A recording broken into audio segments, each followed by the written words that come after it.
जनूबी अफ्रीका पाकिस्तानियों समेत गैर मुल्कियों के लिए गैर महफूज मुल्क का रूप धारने लगा।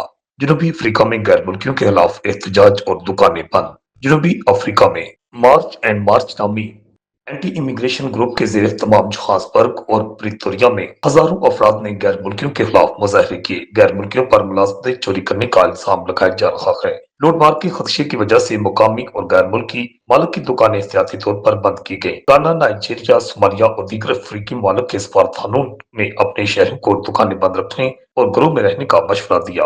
एहतजाजी मार्च के दौरान 30 जून 2026 तक गैर मुल्कियों को मुल्क छोड़ने की डेडलाइन भी दिए जाने की इत्तलात सामने आ रही है। ताहम इसकी सरकारी तौर पर कोई भी तस्दीक नहीं की गई। साल 2026 में अब तक 5 इथोपियन शहर वो भी मई में मारे जा चुके हैं, जबकि एक पाकिस्तानी उसे भी मौत के घाट उतारा गया। जनूबी अफ्रीका में 32% रोजगार बेरोजगारी है। गैर मुल्कियों पर मुलाजमतें छीनने का, चोरी करने का इल्जाम लगाया जा रहा है। अब वहाँ हालात कशीदा हो रहे हैं और पाकिस्तानी गुज़श्ता 5-10 सालों के दौरान दर्जनों की तादाद में वहाँ मौत के घाट उतारे जा चुके हैं। रिपोर्ट आकाश नियाजी, गुजरात।